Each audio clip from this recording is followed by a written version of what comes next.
guess I'll start with what the series is about and what I want to really accomplish. I guess in a sense it's just me wanting to journal my progress as a artist, and hopefully I can help some people out that are generally interested in the same route as I am. A little bit about what I do. I'm a character modeler. I generally do modeling for toys, and there's not many people out there, not much documentation on how to get started. And this program I'm in right now, ZBrush, it's a beautiful program. It's not the only program I use, but definitely it's the one that pays me the most, I guess.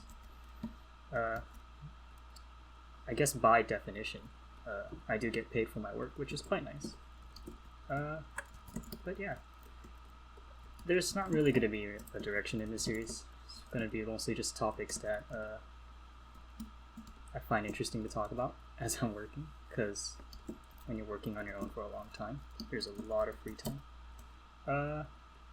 But yeah, I know that for some of you guys coming over from my main channel, I'm not the type of person to be known to be talking a lot. And if you weren't there for my channel before, it was for music, and it was for simply just me being a stupid middle schooler, then you probably never heard my voice. And I hate to say this, but yes, I am definitely a guy. What a surprise. If you hear background noise or other voices, it's because right now I'm in college. And yeah, college is rough when you're poor like me.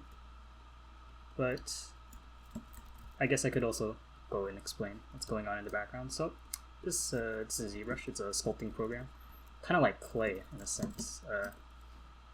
I use it to more or less model concept art that either people send in or things that I draw. I don't really draw too much nowadays, ever since I started focusing on 3D. But yeah, I just figured, I was looking online and I couldn't really find much documentation on people, or really anything like about just genuine people. Because, let's be real here. If you guys do 3D, you guys know that for the first 2+ hours or so, well, if you're me at least, your projects look like butt. Like everyone sees the final result, right? But where's the in between, So I guess I'm kind of gonna do that. Show the in between. 88% trash. The last 10 or 15% will be decent. Hopefully this will also be helpful to some people that always ask about how it's done and how long it takes. Right now, the piece that's up on the side is a Oahsike piece by for someone's OC, also known as Kagekitsoon. I'll be linking his social media in the description. I mean, I like his work. It's pretty cool. When he approached me to do a commission for him, I obviously said yes. And yeah, the process will definitely be documented all the way through, completely. I will not skip a beat. And if you guys have any questions, I'll try my best to answer them. I'm obviously not a teacher, so a lot of times if I'm rambling and my explanations make no sense, then that's why. Pretty bad at this stuff. But yeah,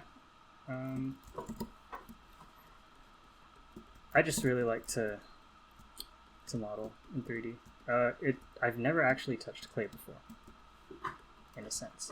It's super weird to actually think about it now, because my workflow is essentially based off of modeling stuff in clay, and never used clay.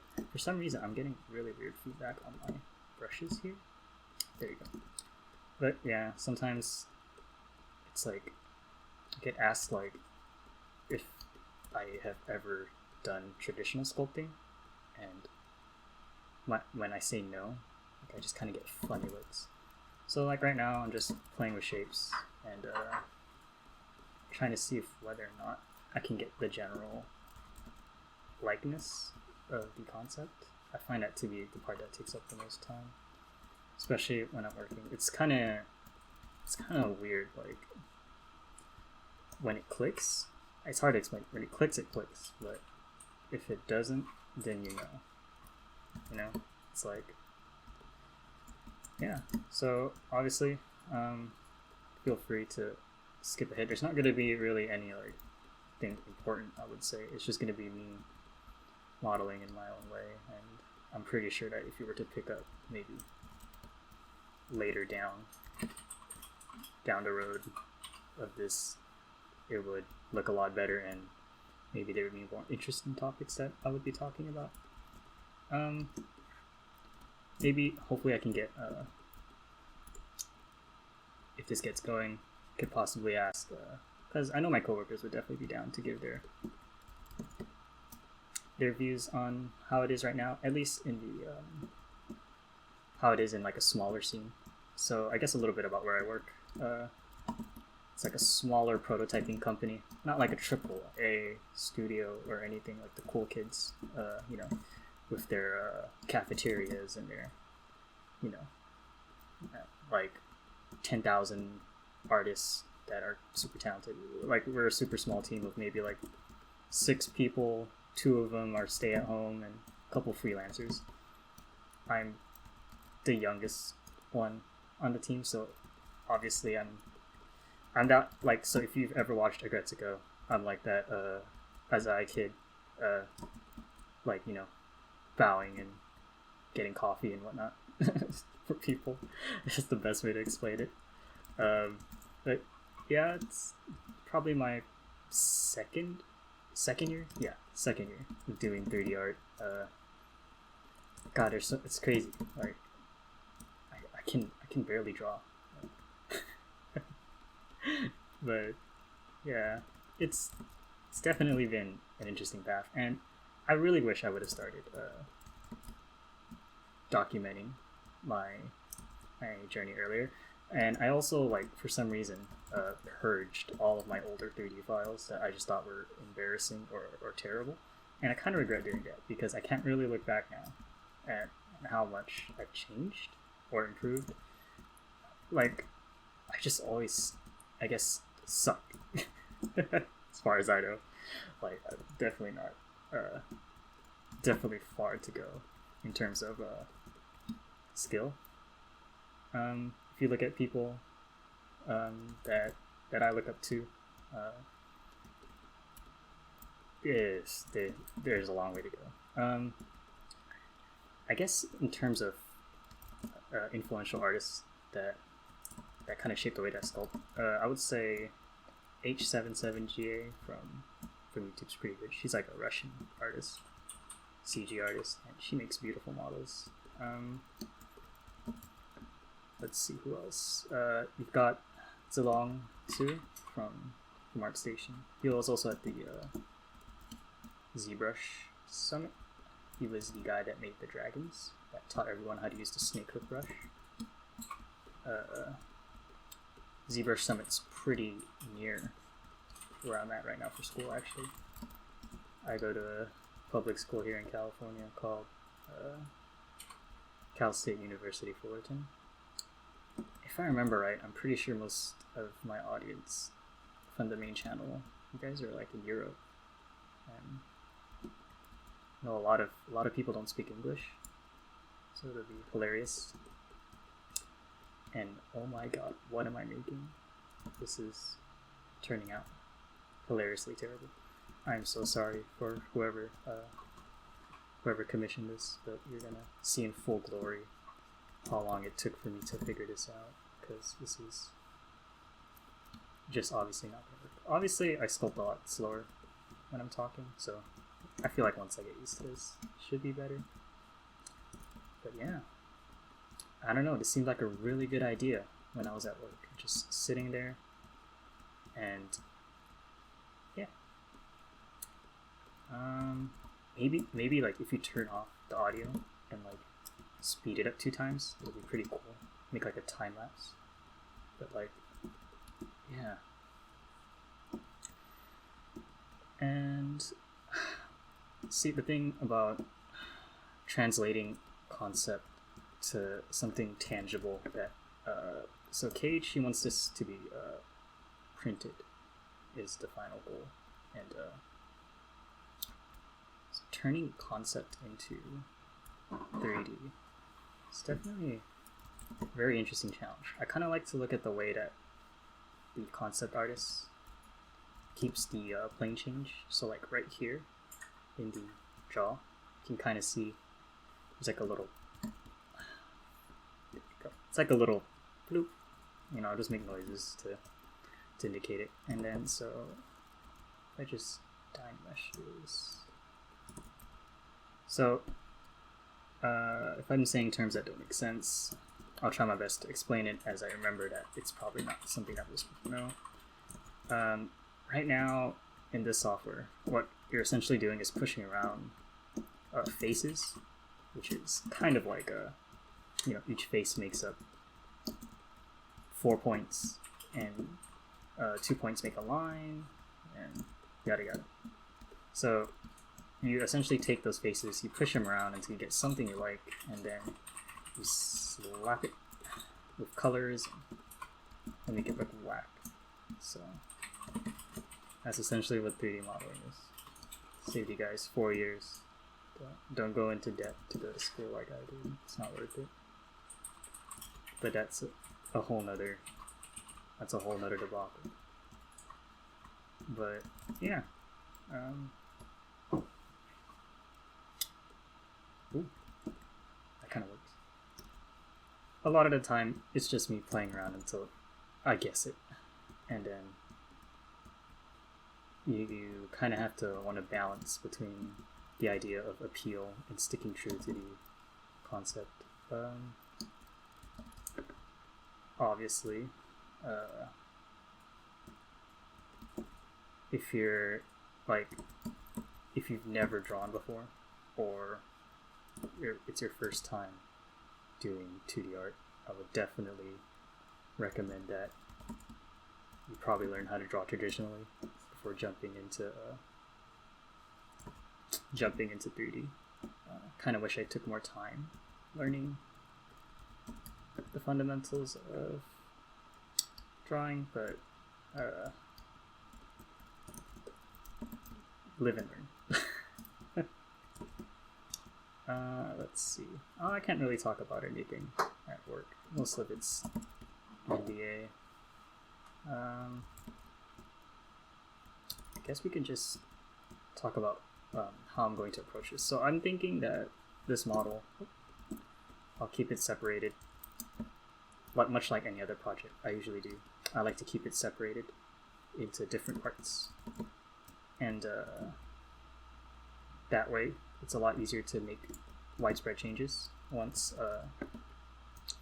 the time comes. So since this is a girl model, you can play with the appeal of silhouette and hourglass and other common things that girl models have.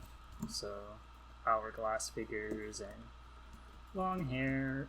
So like I like to play between just a pure outline of how it looks like, but obviously with just a floating head staring at you with no eyes, it's kind of difficult. So I like to throw in the eyes as soon as possible.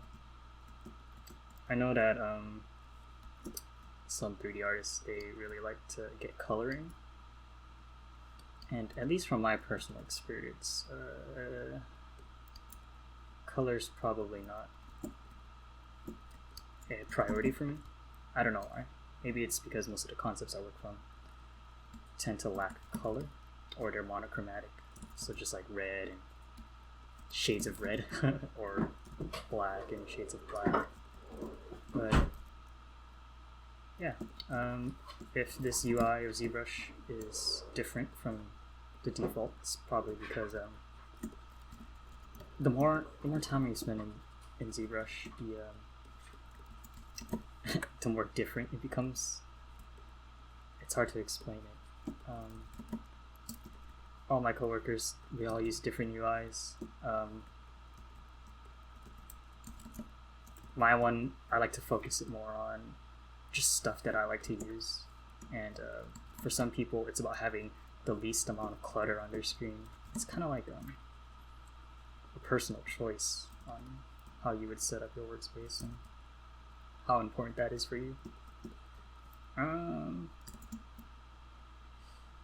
There you go. I know that there's a big thing that you're not supposed to go in and smooth your model, and I'm not gonna lie, I really like smoothing. So if you see me doing things that many other people tell you not to do, it's probably because I would say that a lot of my understanding for CG art is more or less self-taught. I do watch a lot of YouTube tutorials for more technical things, like stuff that can't be, like, you know, argued or debated, you know, like kind of like things that are set in stone. Like, you have to plug that in for that to work. Obviously, I can't wing that, but if it's more creative choices, I tend to fall into a category of niche appeal that not many people would probably agree with. Like, let's see, what's one example? I had a lot of feedback from peers and teachers and whatnot about how I play too hard on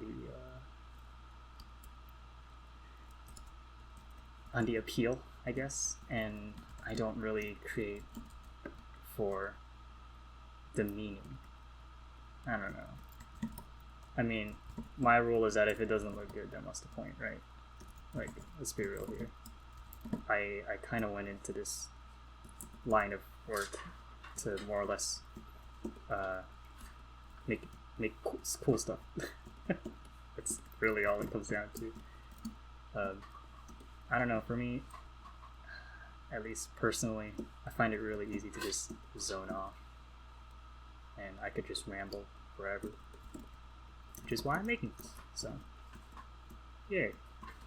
I'm not sure how much traction this series will get, or even if I do keep it up. But it does feel good to just be able to talk. A lot of times, my thoughts can kind of get just jumbled when you do this sort of work for, 8 or 9 hours a day, listening to just Spotify and lo-fi hip-hop. Kind of start to lose it in a sense. And I'm saying this now, I'm only like 2 years in this, and I've only been at work for like, let's see, I started working with them maybe like January. It's only October and I'm already losing it. Like, don't get me wrong, I do like an air-conditioned workspace, and it beats having to work in fast food that, like I used to do, or food service, or any sort of, respects to the people that can do that, but I'm not those people. Like when you know that you told them that, hey, bathroom don't work, chief, and then they like get personally attacked, like you specifically were the one that broke the bathroom for them, and that's the reason why they're not allowed to use it. You just have a personal vendetta against, trying to think of a name. You have a personal vendetta against John for him to just, have the most terrible day ever. It's like, I just can't do it. I'm terrible with people, which is probably why I've always been attracted to the idea of YouTube since middle school. Yeah.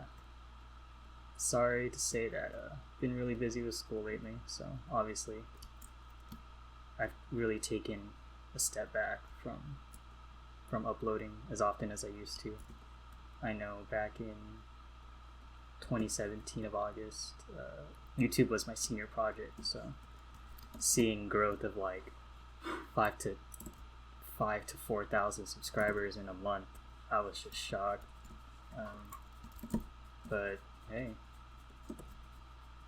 it was probably like I knew it couldn't go on forever. Like I don't know, like maybe you guys never saw it, but like it was time consuming, you know, and especially to run a YouTube channel that was non-profit for how long has it been now? 5 years. It takes a toll on you, especially with YouTube. You know, like they've taken a huge step towards just doing their best to mess up YouTubers that don't bring in money. I remember when I got an email from them stating that I did not qualify for the 100,000. I'm still salty about this. The 100K subs plate, simply because I wasn't a official moneymaker channel for them, and I was just like, okay, thanks. Had I been a year earlier, I would have got it, but YouTube stepped up their restrictions, so sorry guys. I had a whole thing planned and everything too, you know, but yeah, sometimes things just don't go as planned. So I guess, yeah, it's pretty slow still. Blocking out the hair, and hair is one of the most difficult things in life to do, whether it be in drawing or in sculpting.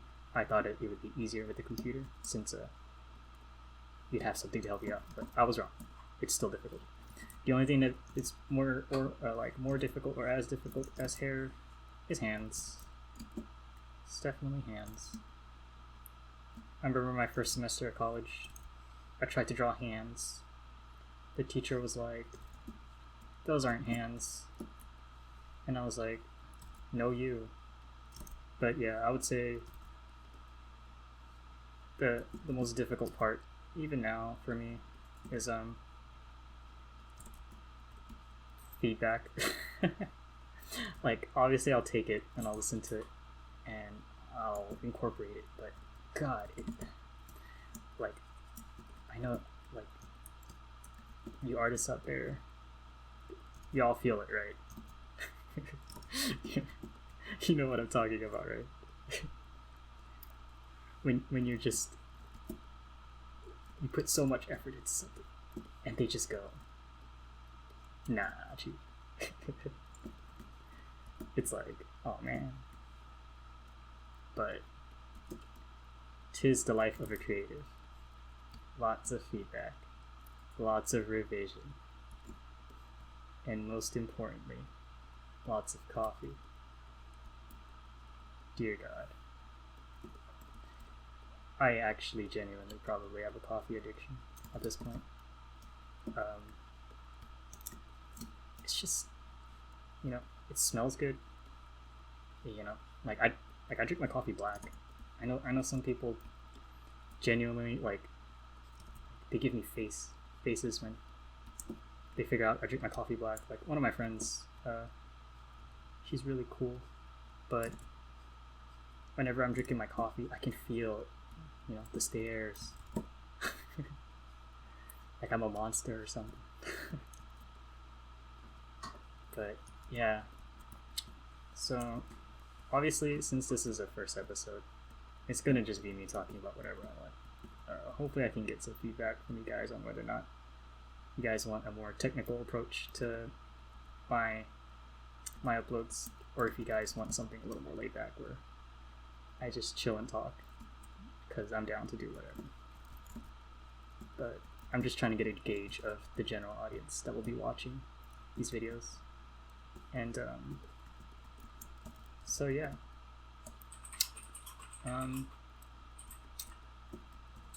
obviously I'm not brand new to YouTube, but the concept of me actually interacting one-on-one, well, not one-on-one, okay, well, maybe for now it is one-on-one, but me speaking directly with an audience and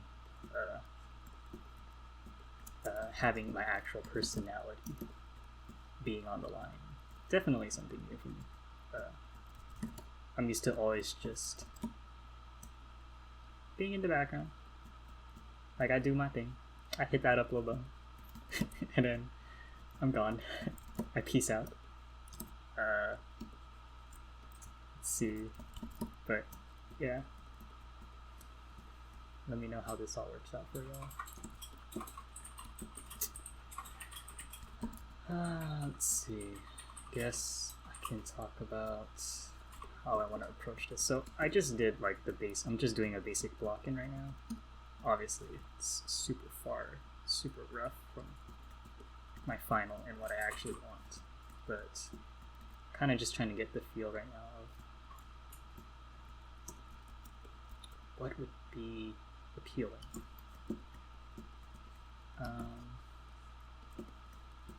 So they have a little arch here, and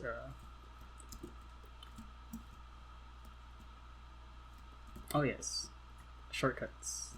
I'm super shortcut. Oh boy, demonetized. Whatever. Super shortcut reliant on my workflow. You'll notice me. Well, you'll probably hear me most of all using my keyboard a lot. So even though this is like a creative process, in a sense, with the way that I use ZBrush and how much time I spend in these softwares, it can seem like a technical approach, I guess. So for example, when I switch to my build-up brush, BECB, and then like the damn standard BEDS, that lets you dig in, and so I'll just explain the main ones, I guess, for now, so that it's not too confusing. And then BST, which is a standard that lets you just, you know, looks like that. BCB lets you just dig in. And obviously just pressure sensitivity. I use an Intuos, a little Wacom Intuos, the little tablet that could. It's actually my girlfriend's one. She got a medium sized tablet, and I've just been using that ever since. It's a very nice one. She took my small Intuos, so bless her heart for having to deal with me and me stealing her equipment. But yeah, I'm definitely not a power user for those $1,000 display tablets. I've used them before. I'm not a big fan of them for some reason. They just never click with me. My hand gets in the way, and if my hand gets in the way and I get distracted, then that's just, you know, something I don't really need to deal with when I'm already this questionable in this medium. You know, I'm already very confused 90% of the time I'm here and doing my thing. So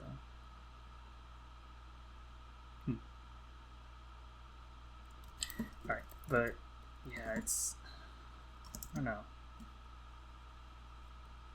I know some people can sculpt a lot faster, a lot cool with their approach, but I'm definitely one of the slower guys. It's big, and but yeah, I do my best to make appealing stuff. Like one of the things I'm still trying to work on in terms of art, for sure, is hard surface modeling. Dear God, I just learned yesterday how to do proper creasing in Blender, because that's the other main software I use. I also use Maya, just depends. But I just learned how to do like crease tolerance, you know, which is like if you make something sharp, you can like tell the program which edges you want it to be sharp, and it's like mind changing. It's like kind of like the allure, you know, 3D, and why I kind of wanted to do it. It's endless. At the end of the day, you know, it's just how good are you? There's no how much does your, well, I guess I can't completely dismiss soft skills, but at the end of the day, your portfolio and how much people are willing to like your work is what matters. And I guess in a sense, it's like a little competition, you know, for the best you that you can be. But I still have a long way to go. Yes, I do. Not only for my journey, but for this model as well, because holy hell, this is, I mean, holy grapefruit, this is insanely bad. But, you know, hopefully the person that commissioned me to do this is too busy to notice that I'm butchering their poor model. Their poor OC. He has a lot of OCs. Pretty cool.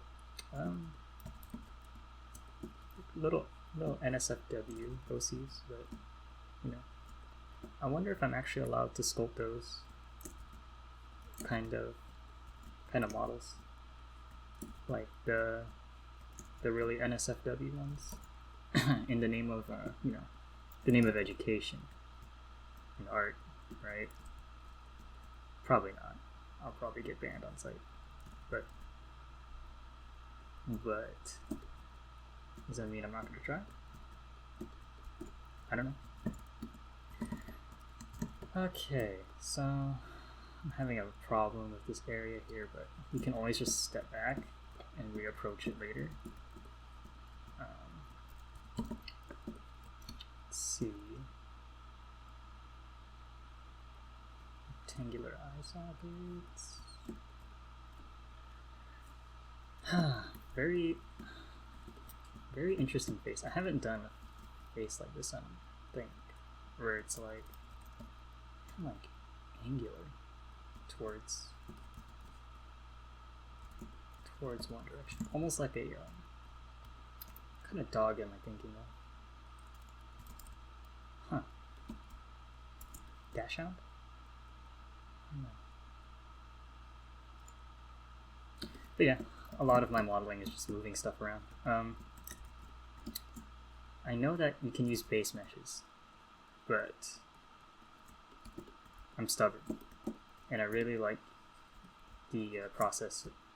Well, not the process. Hate the process. I really like the feeling of getting the appeal right, and knowing that you did it from scratch. Like, I'm the type of person that if you say to make a table, I'll still pull up a sphere, you know, and I'll cut it like this until it becomes a square. Like I said, I'm not the most efficient person in the world. If you want efficiency, Michael Pavlovich is out there, you know. But I don't see many people documenting their entire workflow process from A to B. So, I don't know. There's that, except for that one guy. He did that Japanese sculpt that was really, really good. The samurai. Full workflow.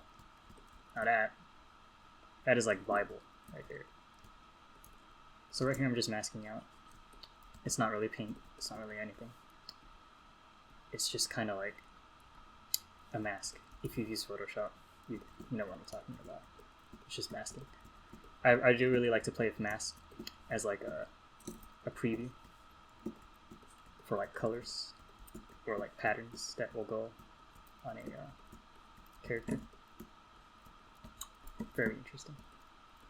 It's probably a better way to do it, but until I figured it out, we do us. And there you go. So these little like fur clumps here, Guess we'll rename some of the layers.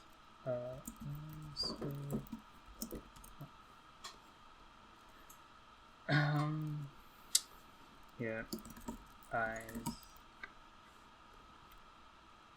go hair merge.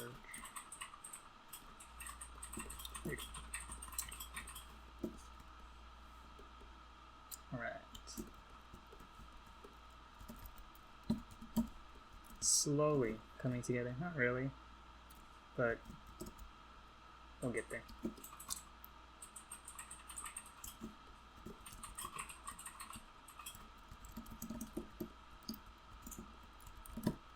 Let's see. So, one of the things that I just don't get is ears. It's like, are they in? Okay, they're connected to the head. So we'll make a new one. As you can tell, I'm really like just adding spheres and pulling it until it makes sense. And copy. And oh, there you go. Yes. Alright, so if you hit Shift F, it turns off and on. The button here lights up too. It turns off and on the polyframe mode that lets you see the wireframe in a color. And that's super useful if you want to see your object, because if your object piece isn't selected, it doesn't show the color when you show the polyframe. So it really helps, especially for me who gets confused easily. About twice can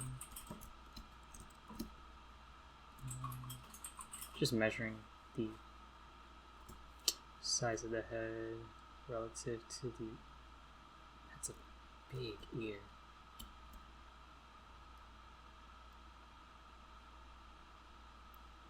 There you go. So this is something that interests you guys. I really recommend giving it a shot. It's super fun. It's like addicting. It's like, I'm not the biggest fan of drawing, but this stuff, I don't know, might just be me. And little melt. Ta-da. And then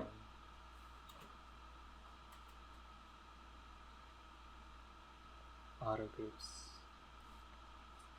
There's still some stuff I gotta add into my custom UI, but oops, symmetry. Press X to turn it on. Get some rotation.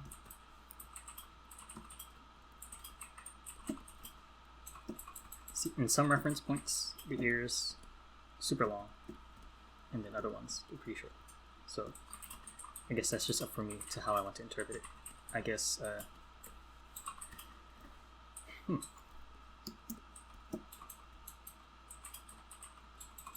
blanc,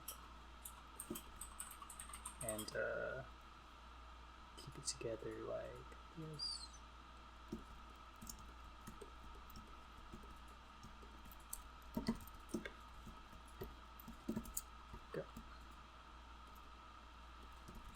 How I'm transferring between objects and selecting the active subtool is me holding Alt.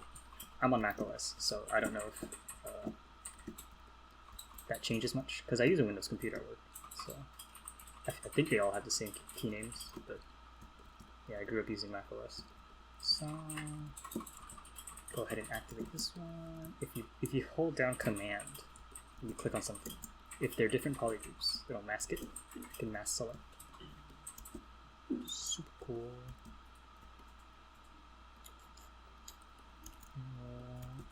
Shrink this. So yeah, super wacko blocking. And I have a bad habit of not checking my other views when I'm working. I'm generally pretty diligent about the side and front view, but my view from underneath is always lacking, and I'll always get critique suggestions on that, so I gotta learn how to look at stuff from upside down. Go here. Alright. Let's see. Guess. Yeah. I'm gonna just continue trying to work out the. I might actually start blocking in the rest of the mounts are so difficult. I don't know if to make this one like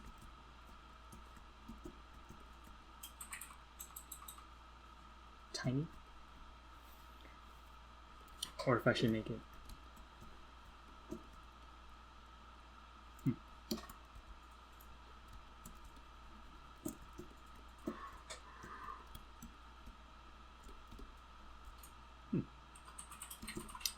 Oh, that works.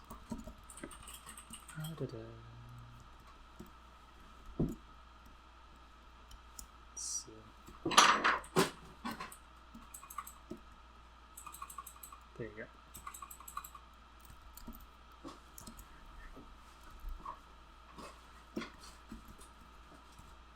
Forgot to turn on symmetry.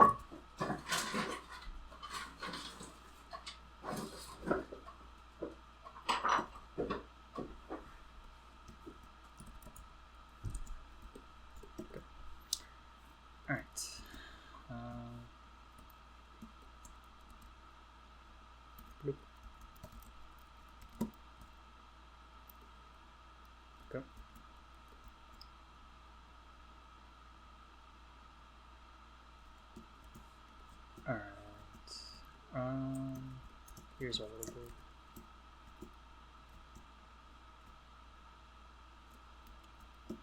I know for this project, I kind of quoted 10 hours, but it's probably going to be a lot longer.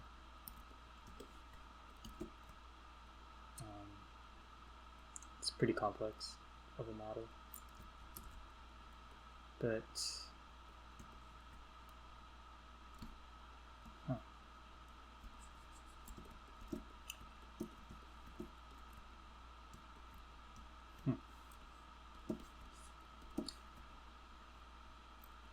yeah, okay. Interesting. So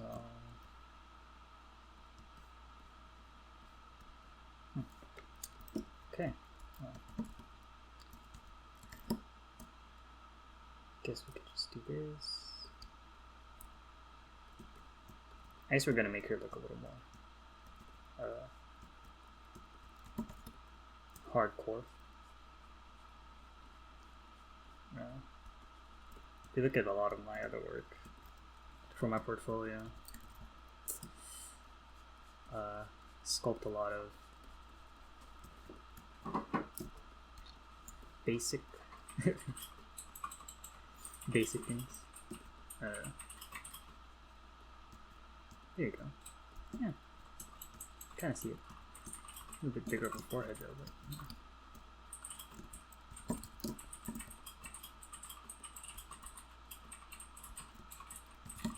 And then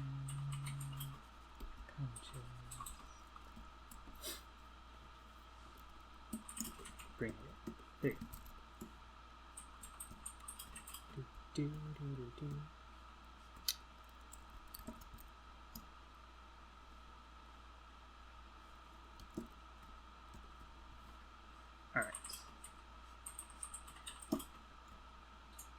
So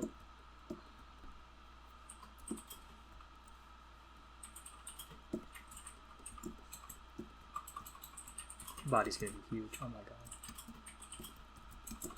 So we'll just cut this right here. And I just turned on Sculptress, which lets me remesh as I sculpt. So very helpful. Destroys your topology. So other than that, it's godsend. Let's see. Yeah.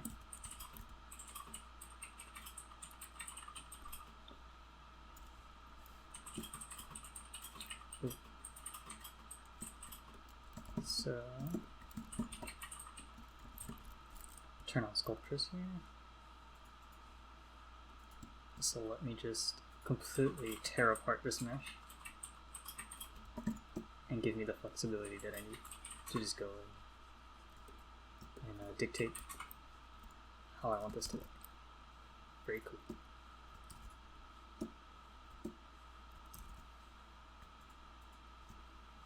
Right. Pull up the pinch brush, pinch this stinky egg. There you go. Kind of getting more like that. So it looks like it's a straightforward taper. Not. Damn, not getting it. Oh boy. So the base is wide and it thins out as it gets closer to the top. See, these are like little things that really get me sometimes. And I don't notice it till it's like too late. And it goes all the way up the pipeline. And then by the time it reaches the end, it's just like, Aaron, hello?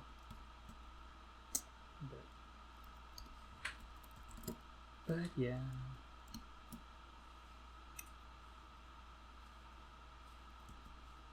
Go. Then pull out the old school transpose. Boop. Kind of just hold Alt, spacebar, lets you move it around. Go.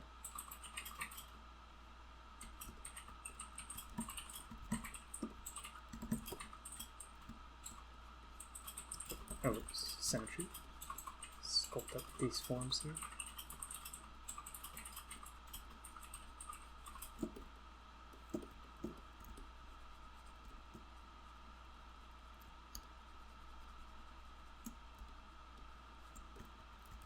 All right.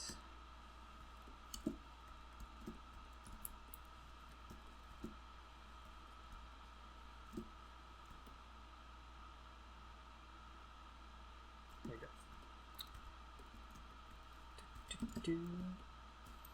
Lo-fi hip hop. The savior. Overflows. There you go. But still though, really want to get that consistent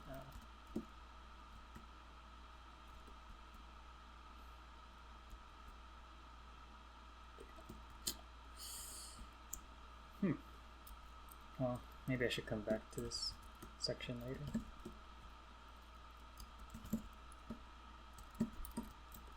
Yeah, there are always real problem pieces with every project. I feel like for me this one is definitely going to be the head, the tail, but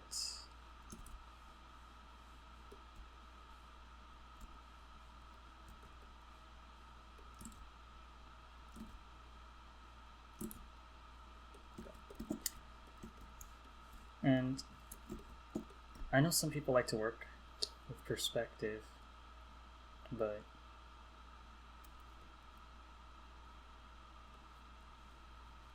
personally, it's not as accurate. Well, it's more accurate when you're about to render it, but when you're modeling, it can break symmetry, and yeah, I really don't want to break symmetry a lot of the time when I have symmetry on. So if I'm ever sculpting symmetrically, I try to avoid turning on perspective, but some people like living on the edge and just don't care. There you go. Alright, and then sweet.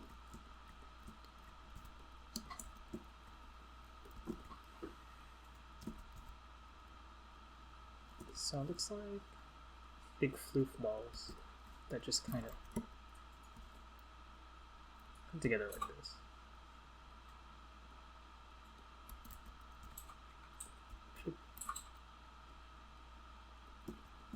And then if I mirror all that,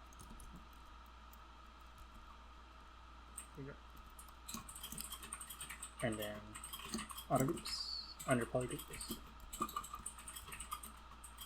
Merge this together. Voila.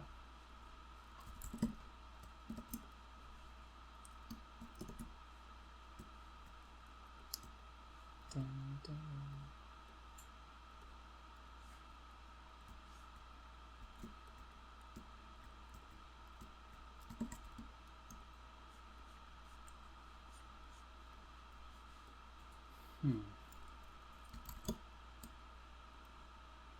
It's definitely going to be interesting to find out where to split this for printing. Like I said, I'm focusing on sculpting for toys, figurines, and it's always crazy where some people like to split their models, but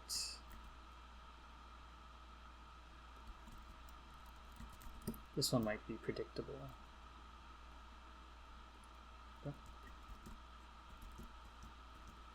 And for her head is smaller than these fluffs, so we enlarge. Let's see. Looks like she has a set of 2 forces.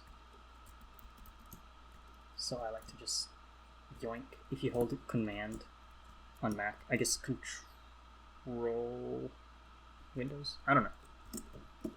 It's Command on Mac. So you just drag it, flip, duplication, and then voila. You saved yourself like 5 minutes. And how many does she have? 4 here. She has none here.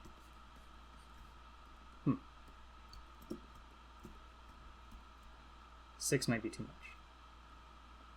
At least for the way I modeled it. So I'll say raise it up, pull them out.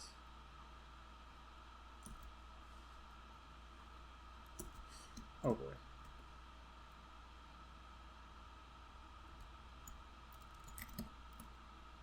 Move it over a little.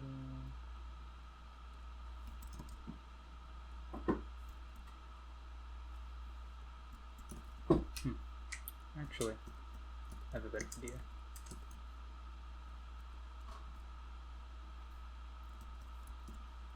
There you go. That's why. Oh boy.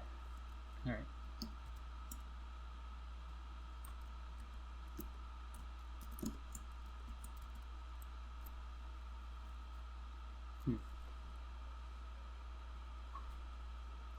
Sometimes I like to break the other side symmetry and just completely delete it so that I can remirror it over once I have a full understanding of what I want.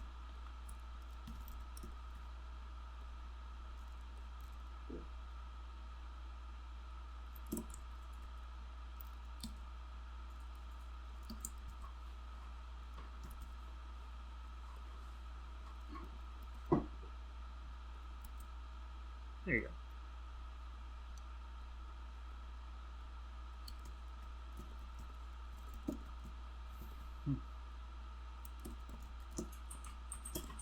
Select this, unselect it, mask it, unmask it.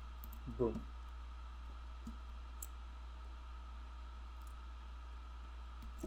Little tick bits like that. Makes ZBrush a lot easier to work with.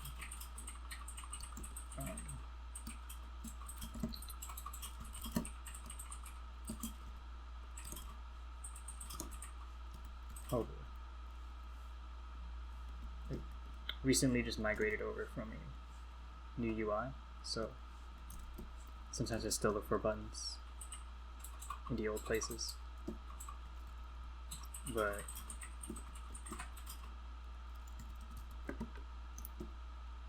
yeah.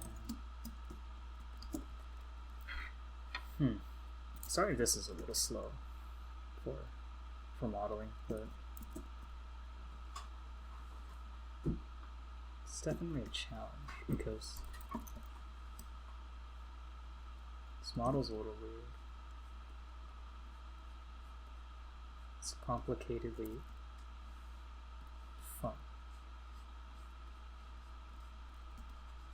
It's like if you do a human over and over, you kind of have a general idea of what to expect.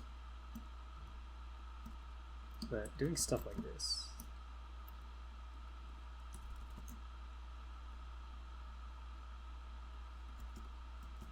you don't see it every day.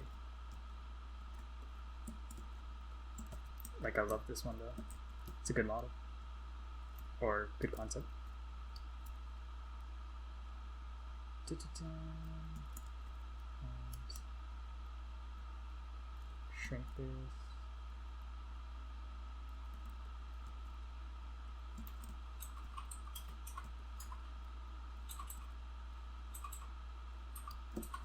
There you go.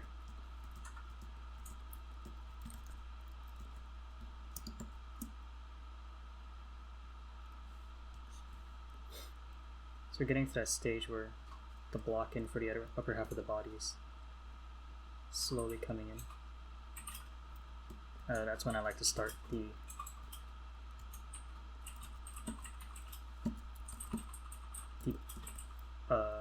lower half, is when I have a solid grasp on how the face looks like. That way I can kind of design and play around with the body to sort of match the aesthetic of, you know, the main part that everyone's going to be looking at. Her face. And this goes with guys too.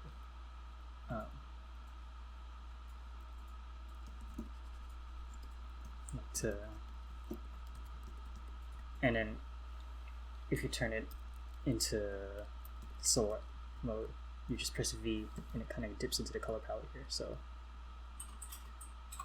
there you go. So what's actually crazy is at school, one of the I'm in one of those, like, I guess school clubs, and one of the officers actually booked a big, well, big in my eyes, is like a pretty cool YouTuber. They booked Polygon to come down and give a talk at our school. So that's happening soon. I don't know if they announced that yet, but for the like 5 of you out there that will probably see this, don't tell anyone. I'm sure the NDA police are knocking at my door right now. My social credit score just went down. I'm just kidding. I love it. But if that all goes through, I can attack Polygon in person. Bombard him with questions. It's like, how do you make so many models so quick, so good? And will say something like, bro, just practice. And I'll be like, oh my god, that's life changing. That's pretty much been every speaker event at our school. It's like someone from Blizzard comes down. It's like, wow, what made you so good? It's like, well, you know, I just practice. And then I got good. It's like, oh, thanks, Chief. Very nice.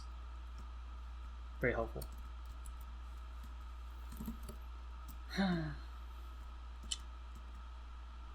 Let's see. If you're wondering, for the people that do use ZBrush, if you're wondering where there any of you guys, why my damn standard is acting differently, it's because I rely heavily on using alpha modifiers and lazy mouse settings. If those terms make no sense to you, then forget I set them, but if you kind of know what I'm talking about. So if you go in here under alpha modify, you can change the contrast of your alpha, which is this little thing right here. And if you change the contrast, you can go from, like, for example, like this. This is how I kind of get like that clean look. There you go. Kind of go in here. See how it looks like that? I actually have the shortcut over here. There. And it's default at like 1. Now that is completely different from this. Or wait, that's the same thing. There, from that. See? So weird. It's like such a helpful thing. See? You get like a sharp, kind of nice bevel in your cuts in your things, and then over here you kind of get like a smooth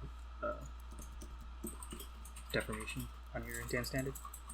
I like to keep it at 0.75 with a lazy radius of 15, so that way it's kind of like in Photoshop, where you have an engine that fixes your curved strokes, make it look clean. Because otherwise, if I had this at the default and I did that,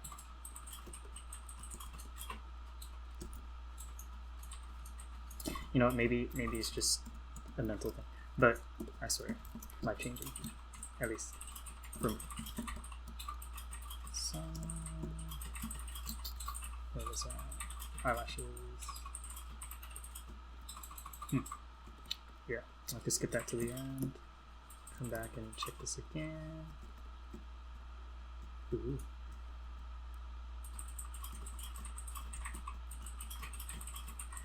It's kind of looking like a guy, but we'll see.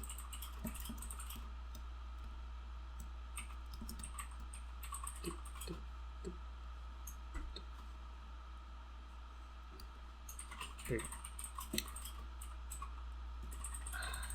Ears. So difficult. Like, wow. And it looks like they have hair patterns or flames.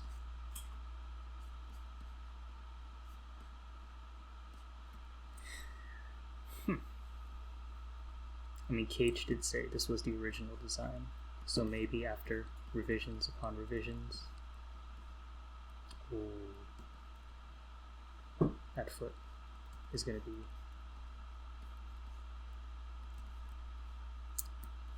fun. Yeah, I spend most of my time on the face, but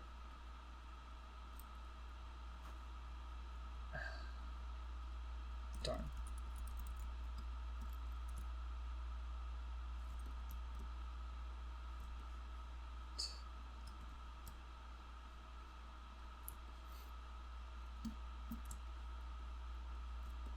Could really go for some oak tea. Oak tea sounds really good. Like,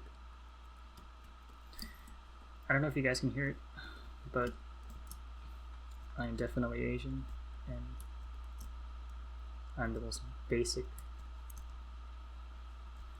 Asian guy you could ever think of. What do I do in my free time? Play League of Legends. I drink a boba. I study. I don't know. It's like, one thing I don't do though that everyone thinks I do is watch anime or Netflix. It's like work today was just pretty much like, you know, make fun of Aaron for not watching Breaking Bad Day. It's like they want to tirade about how I'm not an official full-time employee until I watch Breaking Bad. Like, I guess that's on my list of stuff to do now. You're in the wrong for not watching Breaking Bad. Huh? You're in the wrong for not watching Breaking Bad. Yeah, see, there you go. That's like the fourth person that's told me that. That is my unlucky roommate, Aiden, who will be dealing with me for the rest of the semester as I talk to myself into this poor camera. And, well, not camera, microphone. And my tiny group of cult members that I will lead into, I guess, 3D mediocrity. I don't know. I'm still pretty new to this, so. But maybe someday I might be decent and I can afford my own garage. That's my dream. Everyone has a dream to like own a nice house or like travel the world or do something cool. I just want a garage, man. Just a tiny little garage. Like little tiny 3D printer, and then I can start working on making my own molds and do resin casts. Oh my lord. My poor significant other will be watching me struggle financially for the next 15 years as I continue to chase the dream of actually making a living wage doing this. Honestly, I'm making more money than I was doing fast food, but it's like you would expect for someone to almost be done with college to make, you know, especially for someone that's planning to move back to the Bay Area, because that's where my family is. Like, oh man, I don't know if you guys know, but it's like I was making, I think, $15 an hour working at a movie theater, and that was like the starting wage, and that was considered like food stamp income. like like right now I'm in SoCal, so it's like $15 down here would be like, you know, hey, live off that. But yeah, it is crazy. Probably not gonna stay in California forever. Gotta move somewhere cheap. Gotta move Midwest. Or Canada. Move to Canada. Free healthcare. Because right now, if I break my arm, I'm pretty sure I'm dead. I can't afford it. It's the end. My life's over if I break anything. So that's why every single job or major that I've considered is just me sitting in a chair, staring at a computer, 8 hours a day. Life's good. You know, just you know, I don't even think I'm a millennial anymore. 99.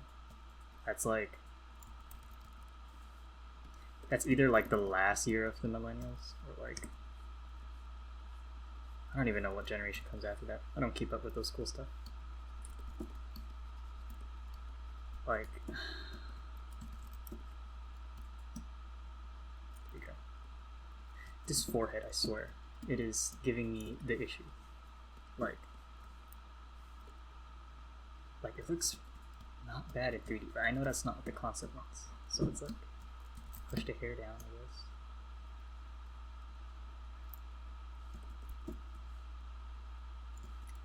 And then get this piece.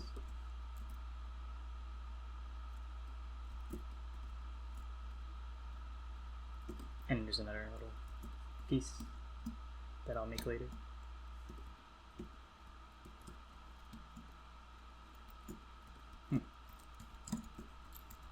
Just okay. I have a plan. We split that one. Have these two its own. Xeno mesh. Very cute. Oh wait. Turn off by groups. Xeno mesh. I remember when I first started learning ZBrush, like more or less, the guy I always looked up to, still do, is Thomas Roussel. I started around the time that he did the Nier Automata. Well, not around that time, maybe like a couple years after the Nier Automata series that he did with 2B and Robot. I think that's what it was. That was life changing. Like, I learned so much from watching those. What was it? 10 or 6. All I remember was that I spent all my free time. I think it was like what, 2 or 3 semesters ago watching that, and Jesus, like after watching that series, I made my portfolio, just more or less doing what he did, and got an internship. Cool. Now there's money. But yeah, he's like, even though he had a really thick like French accent, ZBrush, the all dino mesh. You want to take the hair? It was crazy. Love it. I would watch it again and again if I could. He talks about how he does hair, how he does block-ins. It's like, I'm just a watered down Thomas Roussel at this point. Like, I don't even think I've watched his entire thing. I still learned so much. Like, I think I skipped the part where he did the hair, because he did it like piece by piece, and I was falling asleep. So, but yeah, no. Props to him and Polycount. Like, I think that's what his website's called. Polycount. You need to make the art. You put the hour in to get the time out. But yeah, it's definitely been an interesting journey of just learning from everyone and everything. Especially the 2D artists. One of my friends, he's a 2D artist. He does painting. Really nice paintings. I like them. I see the paintings and I'm like, damn. Why can't I paint? But it happens. There you go. So this is coming together, I would say, a lot more than, earlier. Now, if there was one grave mistake I'm making, I would say it's that I have not saved since I started. I don't think I should do that now.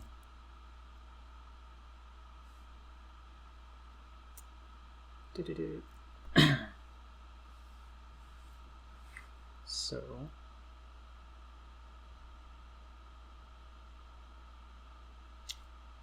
alright, it's getting late, and I just look at this hierarchy of folders and it is jarring. Let's see. Oh, I don't think I made a folder for this project. That would make sense. I'm so out of it. But yeah, I guess the oldest project I have is July 30th, 2018. and I know that I started way before. So, like 2017, early 2017 was like my first Blender project. I remember I took a sphere and I punched 2 holes in it, and I was like, "Yep, this is beautiful. Hang this on the fridge. Let me slap some lighting on this and call it my baby."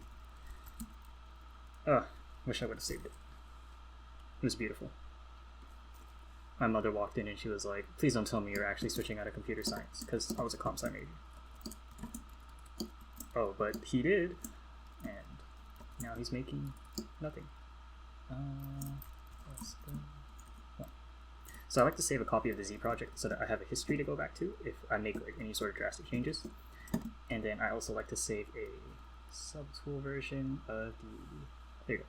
So subtool, because subtools are more transferable, or malleable, I guess, between versions of ZBrush. They have less errors, at least from my experience. And then if you keep a copy of your project and your subtool, and then if you're really crazy, you can keep a copy of your OBJ as well, and you know, triple protection. But real estate, you know, your storage is real estate, because I use a external SSD to save my stuff, and I do not have infinite memory like the cool kids. So these two can be one piece. We'll fix that later. So yeah, I'm really loving this model. Like, the way the gesture is, and I feel like I can really play around with proportions, but yeah. I spent a lot of time on face and, you know, getting the appeal and style of a character down, like nailed, before I even think about color and texture, all that fancy schmancy tech stuff, rendering, lighting, chicken noodles. I'll worry about that probably after my final pass of my sculptor. I really just don't see the point of adding color if I'm going to make drastic changes, like landmark changes to the underlying topology. And yeah, I don't know, weird. So topology is like, you know, the organization of your little faces, these squares. That's topology. This is called bad topology. You don't want this. The example of good topology would be like this thing. Has nice squares, even. Good topology. Bad topology on this is up here. These are all triangles. You don't want triangles. You only want quads, which is 1, 2, 3, 4 points. These all have 1, 2, 3. They all meet in the center. Disgusting. Failed. You can have tries, I think, but n-gons, which is 5 or more points. Oh my. Don't even get me started on that. I mean, I actually am not sure what happens when you have an n-gon, because I don't think I've ever modeled something before where there was a I tried to model and mess up and experiment. I could never get an n-gon though. Like, maybe it's because I don't really spend too much time in my knifing models out. But yeah, if you have an n-gon, I heard that it does some pretty bad things. Like, first of all, your file won't even open in this program, and also it'll be very mean to you. Lots of errors, weird shading artifacts. And so sometimes I also like to take a look at my model in different textures. So like maybe this one would be like a little more closer to what print would come up to be. So I also like to have like I also like to shrink my model down so like you can't see it, but like I'll like put like maybe an object. So like let's just say this pencil sharpener, which you can't see, but I'll like put it up to the screen. This pencil sharpener is like 3 inches. I'll shrink it for it to be about 3 inches, and I'll be like, so that's how it'll look like if it was 3 inches. So it's a helpful reference to how you want the model to be. So I see this line here. I've been staring at this line for a little bit too long. That's either an eyelash or an emission, like lights, you know, smoke. I don't know if Cage wants that in his final. I don't know. But yeah, so let's see. What other interesting topics? Oh yeah, happy Spook Month. It's October. Gonna be working on a October special piece. Ooh, spooky. Not really spooky. More like my general appeal of. Okay, I'll give it this. It's not a girl for once. What? But yes. There you go. Oh, I really like the way this is turning out. Not perfect, but it's better than what I thought it would be. So that's always good. So yeah. Keeps opening Spotify. Like there. Neckford. I can either go in and block in the what do I want to do? I guess today, as far as we'll go, is we'll add the earpieces, earfluffs, and then maybe we block out the bust, and then we'll call it a wrap for this one because I'm starting to get antsy. Kind of want to play some League. As bad as that sounds, I have an addiction, and I'm sure I could be 10 times more amazing if I didn't. But this is more for my well-being than it is for anything else. So, let's do that.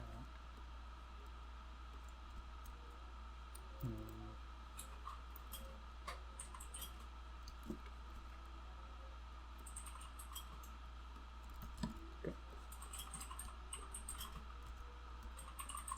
Uh-oh, it's not good. So sometimes the gizmo confuses me, so I'll just use transpose. There you go.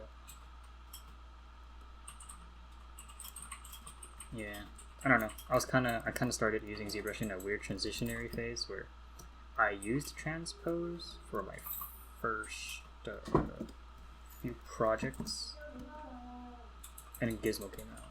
So yeah, I'll tell you through. I'm probably the only one at work that uses Gizmo. So, being the whippersnapper on the block,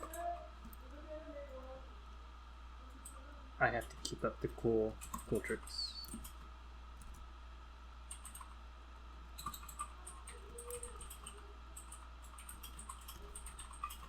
Let's see.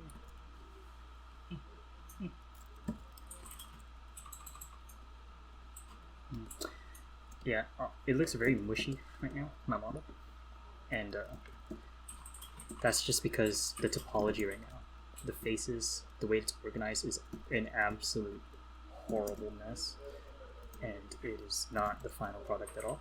I like to take it over and go for a clean pass over. So I'll go in, let's just say on these ears, and I will define subgroups like this, and then there you go. And I'll frame mesh, and then I'll go in and retopologize it through computer aided methods, because like right now I can do retopology by hand through Z-spheres or quad draw or planar projections in Blender or whatever, but I just find it so much more time consuming because I'm not really doing game animation or that workflow. So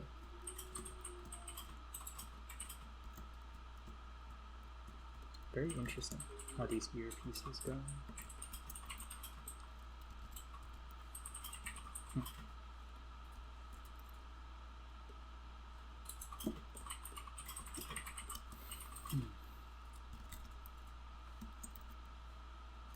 Not gonna lie. Originally did this major because I thought it'd be pretty easy. It's a lot more difficult than I would expect, but it's so much more rewarding than I expected to. Like before, when I was doing comp sci, just kind of glided through all my classes and, you know, did the bare minimum. You know, once I got done with homework, it was video games for like 7 or 8 hours. It's like, Lord help me, it was a dark time. But nowadays, I find wanting to spend most of my free time just doing stuff like this, sculpting, modeling, interacting with the art community is pretty fun too. A lot of creative, talented people, skilled people. And this year, I'm planning on going to DesignerCon. So, one of my coworkers said he'll get me a pass if I bother him.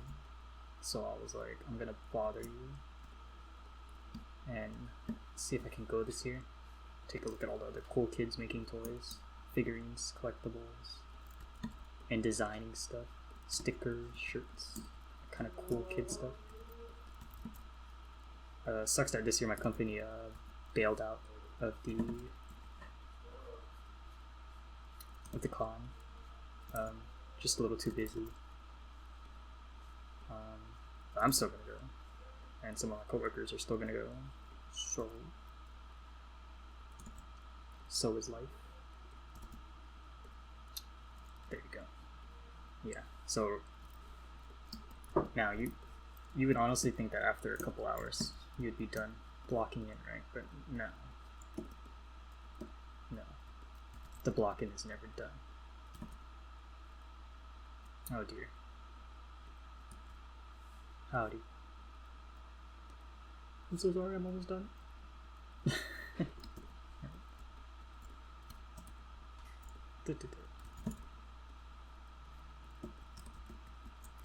What?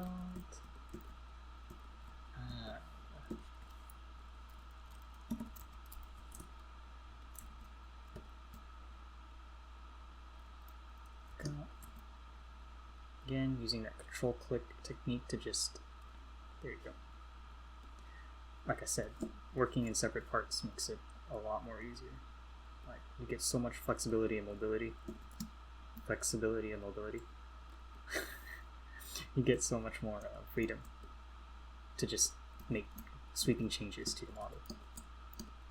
And it really just, like, it looks bad at first, but holy, like after a while, like you can make some pretty cool design and shapes, even with the worst topology in the world. That's my secret, is that like slow and steady wins the race. And I used to think that these models had to be done in like 5 or 6 hours, but then when I looked at I actually started getting feedback from actual people that they have garages. That's how I determine if they're successful or not, and I listen to their feedback if they have a garage. And so the people that have garages, they always tell me that it's better to take your time to make something look good on the first try than to do it quick and make it suck. So some of my coworkers, they have portfolio pieces that take up centerpiece. It's like super nice. I'm like, oh, how long does this take? And then he said 50 hours. No, not you, Siri. But yeah, 50 hours for one piece, and it really just put a perspective into how time consuming these projects can really get. If I do requests or like in this case this is a commission, so I try to keep it like, I'll say 10 hours, 15 hours, but it will probably be more along the lines of me putting in, after thinking about how I want to approach it, and drafting up some, doing some draw-overs. Like, for this one, I didn't do a draw-over where, like, I dictated where the topology was supposed to go and how it would generally look like. I'd probably say altogether 20 hours. But I'll charge for 10 because I like the process, kind of. Not really. But someday when I get better. I would say right now I'm definitely still learning, and maybe for the next 20 years I'll be learning. But I think that's the beauty of it, is that this never feels like work to me. It's just, oh, except when my hand starts hurting. Like, I remember when I was working at a tropical smoothie. Used to be a smoothie barista.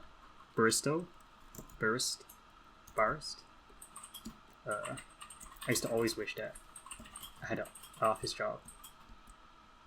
And now that I have an office job, it's like, damn, my back, my neck, my hands, everything that could hurt just started hurting for no reason. And I'm in my 20s, and I'm already complaining. I have like 40 plus years left of this. It's like, I better suck it up now. But, yeah.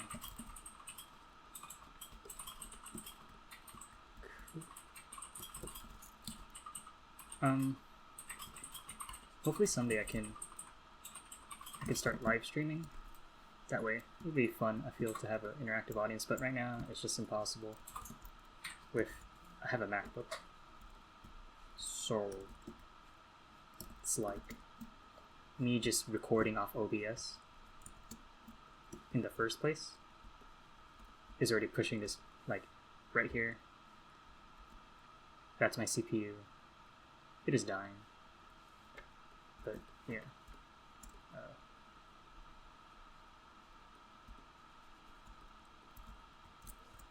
Keep forgetting that this is a girl.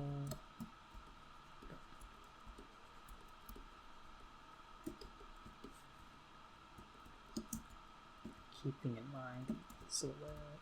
Oh, she has personalities, I would say.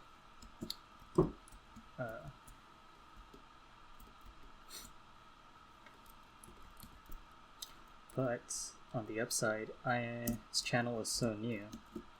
This new baby channel. So new. I don't have to worry about AdSense or making ad-friendly content. So haters can hate, and I can live. There you go. I was honestly considering just uploading this series to the main channel, but I didn't want to bother the people that were actually just there to be there for one reason. It's an entirely different version of content, so bloop. Let's see.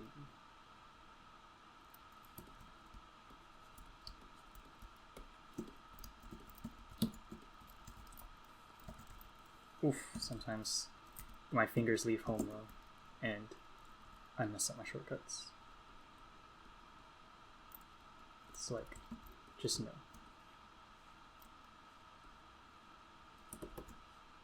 Alright, and like I said, I think I would stop at the bust. So, this is our progress for now. If I'm gonna guess off the top of my head, I'd say that was probably an hour and a half of me just talking. Next time, I'm definitely gonna grab water, and next time, let's see, what else will I do? I think next we're gonna continue blocking out the rest of the body, and we have to figure out how to make this floating tail print friendly. So maybe a rod that sticks out that can be clear casted. Depends on how Cage wants to approach that. I'm gonna do these effects for myself when I do it and put it in a real-time engine and render it and make it look real pretty. And yeah, definitely gonna go back and do passes on the face, but I'll try to make sure that I'm recording when I do that, because I'll try to record as much of this as I possibly can before working on it on my own free time. But yeah, that's it for now. And we'll even perfectly save it so that the next time we load it for the next series episode, it'll be at the same spot. Click, click, and we'll save it as a project and as a tool. Alright then. I'm so sorry if you watched this whole thing. Godspeed.